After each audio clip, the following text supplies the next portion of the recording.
ಮೀಸಲಾತಿಯನ್ನು ವಂಚನೆ ಮಾಡುತ್ತಿರುವ ಸರ್ಕಾರಕ್ಕೆ, ಪರಿಶಿಷ್ಟ ಜಾತಿ ಪರಿಶಿಷ್ಟ ವರ್ಗ ಮೀಸಲಾತಿಯನ್ನು ವಂಚನೆ ಮಾಡುತ್ತಿರುವ ಸರ್ಕಾರಕ್ಕೆ ಏನೇನು ತಮ್ಮ ಬೇಡಿಕೆ ಏನಿದಾವೆ? ಏನು ಕರ್ನಾಟಕ ಸರ್ಕಾರ, ಹಿಂದಿನ BJP ಸರ್ಕಾರ ವಾಲ್ಮೀಕಿ ಸಮುದಾಯಕ್ಕೆ ಇದ್ದಂಥ 3% ಮೀಸಲಾತಿಯನ್ನು ನಮ್ಮ ಜಗದ್ಗುರುಗಳಾದಂಥ ಪ್ರಸನ್ನಾನಂದಪುರಿ ಮಹಾಸ್ವಾಮಿಗಳು ಫ್ರೀಡಂ ಪಾರ್ಕ್ನಲ್ಲಿ ಸತ್ಯಾಗ್ರಹವನ್ನು ಮಾಡಿದ್ದರ ಫಲಪ್ರತಿಯಾಗಿ 7ಕ್ಕೆ ಏರಿಸಿ ಒಂದು ಆದೇಶವನ್ನು ಹೊರಡಿಸಿದರು. ಹಾಗೆಲ್ಲ ನಮ್ಮ ಸಮಾಜದ ಹೋರಾಟಗಳಿದ್ವು. ಅದನ್ನು 9th ಶೆಡ್ಯೂಲ್ನಲ್ಲಿ ಕೇಂದ್ರ ಸರ್ಕಾರ ಸೇರಿಸಬೇಕು ಆ ನಿಟ್ಟಿನಲ್ಲಿ ತಾವೆಲ್ಲ ಪ್ರಯತ್ನ ಮಾಡಬೇಕಂತಂದಿದ್ರು. ಆದರೆ ಹೆಸರಿಗೆ ಮಾತ್ರ ಅದು 7% ಮೀಸಲಾತಿ ನಮ್ಮ ಸರ್ಕಾರ ಕೊಟ್ಟು ಕಣ್ಣೊರೆಸುವಂಥ ಕೆಲಸ ಮಾಡಿತ್ತು. ಅದಕ್ಕೆ ಈಗಾಗಲೇ ಏನಾಗಿದೆ ಅಂತಂದ್ರೆ 7% ಮೀಸಲಾತಿ ಅನ್ನು ಹೈಕೋರ್ಟ್ಗೆ ಹೋಗಿ ಕೆಲವೊಂದು ಜನ ತಡೆ ತಂದಿದ್ದರ ಹಿನ್ನೆಲೆಯಲ್ಲಿ ಹೆಂಗೆ ಯಥಾಸ್ಥಿತಿ 3% ಅದು ನ್ಯಾಯಬದ್ಧವಾಗಿ 3% ಇದೆ. ಆದರೆ ಬಸವರಾಜ ಬೊಮ್ಮಾಯಿ ಅವರು ಏನು ಮಾಡಿದರು, ಅದನ್ನು ನಮ್ಮ ಸಮಾಜಕ್ಕೆ ಕಣ್ಣಿಗೆ ಮಣ್ಣೆರಚಿ ಅದನ್ನು ಬೇರೆ ಜಾತಿಯವ್ರಿಗೆ ಕೂಡ ನಾವು ಅದನ್ನು ಕೊಡ್ತಾ ಇದ್ದೀವಿ ಅಂತ ಹೇಳಿ ಬೇರೆ ಜಾತಿಯವರನ್ನು ಕಾನೂನು ಬಾಹಿರವಾಗಿ ಸೇರಿಸ್ತಕ್ಕಂಥ ಏನು ಕೆಲಸ ಮಾಡಿದರು.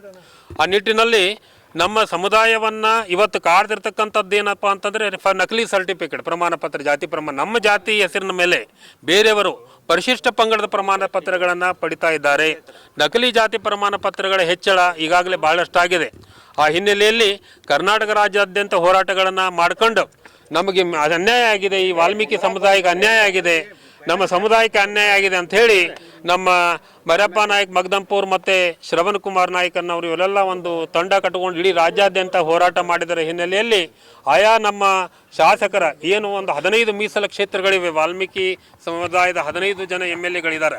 ಮೀಸಲು ಕ್ಷೇತ್ರದಿಂದ ಆಯ್ಕೆಯಾಗಿರ್ತಕ್ಕಂಥ ಈ ಜನಪ್ರತಿನಿಧಿಗಳ ಮನೆ ಮುಂದೆ ಈಗಾಗಲೇ ಹೋರಾಟದ ಕೊನೆ ಹಂತವಾಗಿ ಇವತ್ತು ನಮ್ಮ ಜಿಲ್ಲಾ ಉಸ್ತುವಾರಿ ಮಂತ್ರಿಗಳ ಯಮಕರ್ನಮಡಿ ಕ್ಷೇತ್ರದ ಅವರೊಬ್ಬ ಬೇಡಿಕೆಗಳು ಏನೇನಿದಾವೆ ಸರ್ ತಮ್ಮ?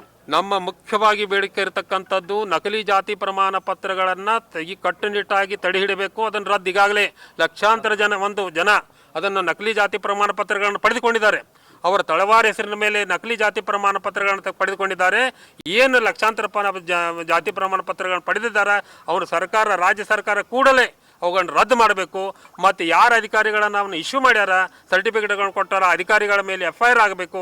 ಮತ್ತು ಏನು ಈಗ ಬಡ್ತಿ ಆ ತಳವಾರ ಹೆಸರಿನ ಮೇಲೆ ಕೆಲವೊಂದು ಜನ ಈ ಕೆಲವು ಕಡೆ ಗೊಂಡ ಏನು ತಗೊಂಡು ಈ ಮೀಸಲ ಅಥವಾ ಉದ್ಯೋಗಗಳಲ್ಲಿ ಬಡ್ತಿಗಳನ್ನು ತೆಗೆದುಕೊಂಡಿದ್ದಾರೆ, ಅವೆಲ್ಲ ರದ್ದಾಗಬೇಕು. ಅವ್ರ ಮೇಲೆ ಕಾನೂನು ಕ್ರಮ ಆಗಬೇಕು, ಶಿಸ್ತು ಕ್ರಮ ಆಗಬೇಕು ಅನ್ನೋದು ನಮ್ಮೆಲ್ಲರ ಒಕ್ಕೊರಲಿನ ಬೇಡಿಕೆ. ಇವತ್ತೇ ರಾಜಶೇಖರ್ ತಳವಾರ್, ಬೆಳಗಾವಿ ಜಿಲ್ಲಾ ವಾಲ್ಮೀಕಿ ಸಮಾಜದ ಅಧ್ಯಕ್ಷರು. ಸರಿ,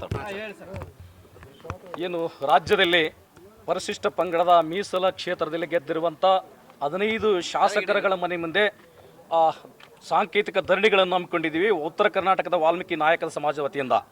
ಕಾರಣ ಪರಿಶಿಷ್ಟ ಪಂಗಡದ ಸಾಂವಿಧಾನಿಕ ಹಕ್ಕುಗಳ ರಕ್ಷಣೆ ಮಾಡುವಲ್ಲಿ ಸರ್ಕಾರ ವಿಫಲವಾಗಿದೆ. ಹಾಗೆ ಪರಿಶಿಷ್ಟ ಪಂಗಡದ ಹೆಸರಿನಲ್ಲಿ ನಕಲಿ ಜಾತಿ ಪ್ರಮಾಣ ಪತ್ರಗಳು ಹಿಂದುಳಿದ ಪ್ರವರ್ಗ 1ರಲ್ಲಿ ಬರ್ತಕ್ಕಂಥ ಕೋಲಿ ಕಬ್ಬಲಿಗ ಸಮಾಜದವರು ನಕಲಿ ಜಾತಿ ಪ್ರಮಾಣ ಪತ್ರ 2.5 ಲಕ್ಷ ಈ ರಾಜ್ಯದಲ್ಲಿ ಪಡೆದಿದ್ದಾರೆ. ಅದನ್ನು ಇವತ್ತು ರಾಜ್ಯ ಸರ್ಕಾರ ತಡೆಗಟ್ಟುವಲ್ಲಿ ವಿಫಲರಾಗಿದ್ದಾರೆ.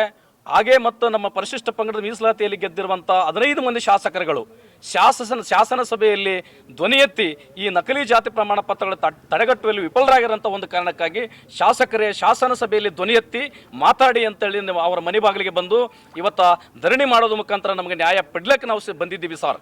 ಈಗಾಗಲೇ ನಾವು ಅನೇಕ ಎಲ್ಲ ಶಾಸಕರ ಮನೆ ಮುಂದೆ ಧರಣಿ ಮಾಡಿ ಅವರಿಗೆ ಈಗಾಗಲೇ ಹೇಳಿದ್ದೀವಿ. ಪರಿಶಿಷ್ಟ ಪಂಗಡದ ಸಾಂವಿಧಾನಿಕ ಹಕ್ಕುಗಳಲ್ಲಿ ಈ ಪರಿಶಿಷ್ಟ ಪಂಗಡದ ಕಲ್ಯಾಣ ಇಲಾಖೆ ಇರ್ತಕ್ಕಂಥ 11,000 ಕೋಟಿ ರೂಪಾಯಿ ಇವತ್ತು ಗ್ಯಾರಂಟಿಗೆ ಉಪಯೋಗಿಸ್ಕೊಂಡು ಇವತ್ತು ನಮ್ಮ ಮಕ್ಕಳಿಗೆ, ಪರಿಶಿಷ್ಟ ಪಂಗಡದ ಮಕ್ಕಳಿಗೆ ಇವತ್ತು ಸ್ಕಾಲರ್ಶಿಪ್ ಇಲ್ಲ, ಪ್ರೈಸ್ ಮನಿ ಇಲ್ಲ, ಆಮೇಲೆ ಯೂನಿವರ್ಸಿಟಿಗಳಿಗೆ ಓದ್ತಕ್ಕಂಥ ವಿದ್ಯಾರ್ಥಿಗಳಿಗೆ ಮಾಸಿಕ ವೇತನಗಳಿಲ್ಲ, ಹಾಗೆ ಮತ್ತು ಉನ್ನತ ಶಿಕ್ಷಣದಲ್ಲಿ ಓದ್ತಕ್ಕಂಥ ಮಕ್ಕಳಿಗೆ ಸಹಾಯಧನಗಳಿಲ್ಲ, ಇವೆಲ್ಲ ನಿಂತೋಗಿವೆ.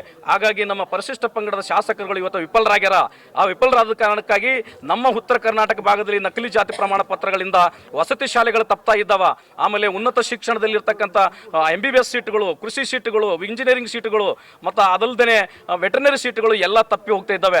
ಹಾಗಾಗಿ ಇದನ್ನು ತಕ್ಷಣವೇ ತಡೆಗಟ್ಟಬೇಕಂತೇಳಿ ನಮ್ಮ ಶಾಸಕರಿಗೆ ಏನು ಮನವರಿಕೆ ಮಾಡ್ಲಿಕ್ಕೆ ನಾವು ಬಂದಿದ್ವಿ. ಶಾಸಕರು ಬರುವಂಥ ಬಜೆಟ್ನಲ್ಲಿ ಧ್ವನಿ ಎತ್ತಬೇಕು. ಒಂದು ವೇಳೆ ಧ್ವನಿ ಎತ್ತದಿದ್ದರೆ ಪುನಃ ಅವರ ಮನೆ ಬಾಗಿಲಿಗೆ ಬಂದು ಜೈಲು ಬರೋ ಕಾರ್ಯಕ್ರಮ ನಮ್ಮ ವಾಲ್ಮೀಕಿ ನಾಯಕ ಸಮಾಜ ಮತ್ತು ಅಲ್ಲದೆ ಪರಿಶಿಷ್ಟ ಪಂಗಡದ 51 ಸೂಕ್ಷ್ಮ ಅತಿ ಸೂಕ್ಷ್ಮ ಜಾತಿಗಳು ಒಗ್ಗಟ್ಟಿನಿಂದ ಆಗ್ರಹಿಸ್ತೀವಿ. ಅದನ್ನು ಬಜೆಟ್ ನಿಟ್ಟಿನಲ್ಲಿ ಮಾತಾಡಬೇಕಂತೇಳಿ ನಾವು ಒಕ್ಕರ್ಲಿಂದ ಆಗ್ರಹಿಸ್ತಾ ಇದ್ದೀವಿ. ನಮ್ಮ ಹೆಸರು ಮರಪ್ಪ ನಾಯಕ ಮಗ್ದಂಪುರ್ ಅಂತೇಳಿ, ನಾನು ಉತ್ತರ ಕರ್ನಾಟಕದ ವಾಲ್ಮೀಕಿ ನಾಯಕ ಸಮಾಜದ ಅಧ್ಯಕ್ಷರು.